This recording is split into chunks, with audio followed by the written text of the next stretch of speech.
बिस्मिल्लाहिर्रहमानिर्रहीम। अस्सलाम वालेकुम डियर व्यूवर्स, एजुकेशन सेंटर में आप सबको खुशामदीद कहता हूँ। आज का जो हमारा टॉपिक है वो rule of sunlight in photosynthesis. जैसे कि मैंने आपको पहले वीडियो में बताया था कि फोटोसिंथेसिस के लिए चंद चीज़ें बहुत ज़रूरी है जिसको हम रॉ मटेरियल कहते हैं। तो उसमें हम सबसे पहले आज जो है वो मेन सोर्स ऑफ एनर्जी यानी लाइट को डिस्कस करेंगे। तो rule of sun light in photosynthesis, सबसे पहले हम जानते हैं कि एनर्जी का जो मेन सोर्स है वो कौन सा है। The photosynthesis light is absorb by chlorophyll. जो लाइट होता है वो क्लोरोफिल एब्जॉर्ब करता है, which is the main source of energy for all living organism. तो ये जो सनलाइट है ये तमाम ऑर्गेनिज्म के लिए बुनियादी जरिया है। तो हमने ये जाना कि जो मेन सोर्स है एनर्जी का वो सनलाइट है। नेक्स्ट हम आते हैं फोटॉन की तरफ। फोटॉन क्या चीज़ है? Light is a form of energy. ये जो लाइट है ये एनर्जी की एक हालत है कॉल्ड इलेक्ट्रोमैग्नेट एनर्जी। इस जो लाइट एनर्जी है जो कि हमारे साथ फोटोसिंथेसिस में वो अपना काम वहाँ पे अपना रोल अदा करता है। इस लाइट को हम इलेक्ट्रोमैग्नेटिक एनर्जी भी कहते हैं। which behaves as a waves as well as a sort of particle of different frequencies called photon। तो ये जो है ये हमारे साथ ऊपर से जो है ये पार्टिकल फॉर्म में आता है, इस तरह नेक्स्ट इस तरह। तो इस पार्टिकल फॉर्म ऑफ लाइट को हम फोटॉन कहते हैं। नेक्स्ट हम डिस्कस करते हैं विजिबल लाइट को, कि विजिबल लाइट क्या चीज़ है। The radiation in which most important to life हो, यानी वो लाइट जो कि बहुत ज़रूरी है किस चीज़ के लिए? जिंदा चीज़ों के लिए। आर द विजिबल लाइट, इस किस्म के लाइट को विजिबल लाइट कहते हैं। या वो लाइट जो हम देख सकते हैं, ये जो सन लाइट है जो सन से आता है इसको भी विजिबल लाइट कहते हैं। तो इसका जो रेंज है वो 390 से लेकर 760 नैनोमीटर तक है।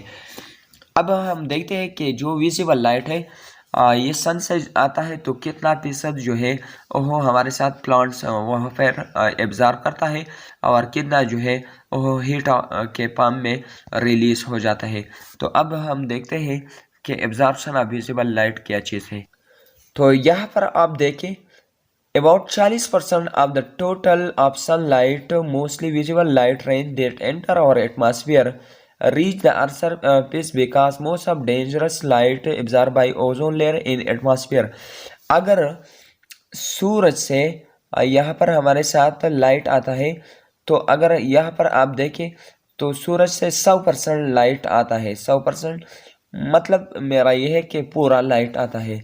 अब अगर हम प्लांट की बात करें तो यहाँ पर ज़मीन के सरफेस तक 40% लाइट जो है वो आता है। बाकी जो 60% लाइट है वो हमारे साथ ओजोन लेयर जो है ओजोन लेयर वो एब्जॉर्ब करता है। तो 60% वहाँ पर जज़ब हुआ और 40% जो है जो अर्थ सरफेस को आता है। इसमें जो है 40% में जो है 2 से लेकर 3% ये प्लांट इस्तेमाल करता है और बाकी जो 37% है वो हमारे साथ हीट के फॉर्म में माहौल को खारिज हो जाता है। तो एब्जॉर्प्शन ऑफ विजिबल लाइट में हमने ये सीख लिया कि 40% लाइट जो है वो एटमॉस्फेयर यानी हमारी ज़मीन की तरफ आता है और इसमें जो 3% जो लाइट है वो प्लांट एब्जॉर्ब करता है। बाकी जो है वो हमारे साथ 37 या 38% जो लाइट है वो माहौल को खारिज हो जाता है। अब हम डिस्कस करते हैं example absorption of visible light, यानी विजिबल लाइट प्लांट में कौन सा चीज़ है जो इसको एब्जॉर्ब करता है। तो सबसे पहले हमारे साथ क्लोरोफिल है। Chlorophyll absorb mostly violet blue wavelength. जो स्पेक्ट्रम आता है जिसमें 7 वेवलेंथ है जिसको हम वेब गियर के नाम से याद रखते हैं। तो इसमें क्लोरोफिल जो है वो ब्लू जिसका रेंज 390 नैनोमीटर से लेकर 430 नैनोमीटर है और इसके अलावा एक दूसरा कलर है जिसका वेवलेंथ जिसको हम रेड वेवलेंथ कहते हैं जिसका वेवलेंथ 670 नैनोमीटर से लेकर 700 नैनोमीटर तक है। तो ये जो दो मेन कलर है, one is the blue and the next one is red, तो ये क्लोरोफिल एब्जॉर्ब करता है। इसके अलावा जो बाकी वेवलेंथ है, ग्रीन वेवलेंथ, वो एब्जॉर्ब नहीं होता बल्कि ये रिफ्लेक्ट होता है।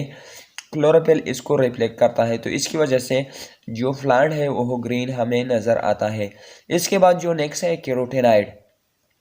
Carotenoid absorb light of visible spectrum, ये भी विजिबल स्पेक्ट्रम यानी जो 7 वेवलेंथ की जो स्पेक्ट्रम है वो एब्जॉर्ब करता है, लेकिन उसमें एक रेंज है जिसको कैरोटीनॉइड एब्जॉर्ब करता है, जिस रेंज का जो वैल्यू है वो 500 नैनोमीटर से लेकर 600 नैनोमीटर तक है। अब हम आते हैं इफेक्ट्स ऑफ लाइट। अगर लाइट तेज हो जाए तो या कम हो जाए तो फिर क्या होगा। ये जो लाइट है सो विजिबल स्पेक्ट्रम का, जिसका वेवलेंथ 400 से लेकर 700 नैनोमीटर तक है, ये मौजूद है किस चीज़ के लिए, फोटोसिंथेसिस के लिए। तो कंडीशन नंबर 2 जो है, अगर हमारे साथ वेवलेंथ शॉर्ट हो जाए, वेवलेंथ शॉर्ट हो जाए तो इसकी वजह से उस वेवलेंथ के साथ एनर्जी बहुत पावरफुल एनर्जी होता है, तो अगर ये सेल अर्गेनिल पर ये पड़ जाए तो अर्गेनिल जो है वो ख़राब हो जाता है। नेक्स्ट जो है थर्ड नंबर जो ऑप्शन है, अगर वेवलेंथ बहुत लॉन्ग हो जाए, मतलब लार्जर वेवलेंथ हो जाए, तो जैसे कि हमारे साथ टीवी रेस है और इसके अलावा रेडियो रेस है, अगर इसको यहाँ पर हम इस्तेमाल करें तो वो लॉन्ग वेवलेंथ में इतना एनर्जी नहीं होता जो कि फोटोसिंथेसिस का प्रोसेस वो कंडक्ट करे।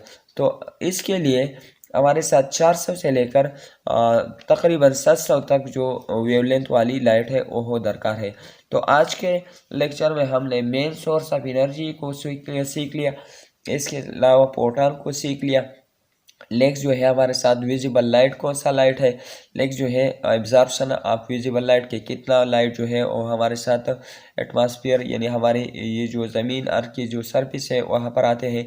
नेक्स्ट हमारे साथ example of absorption of visible light हमने सीख लिया कि एब्जॉर्प्शन ऑफ विजिबल लाइट वो कौन कौन से चीज़ है जो कि इसको एब्जॉर्ब करते हैं।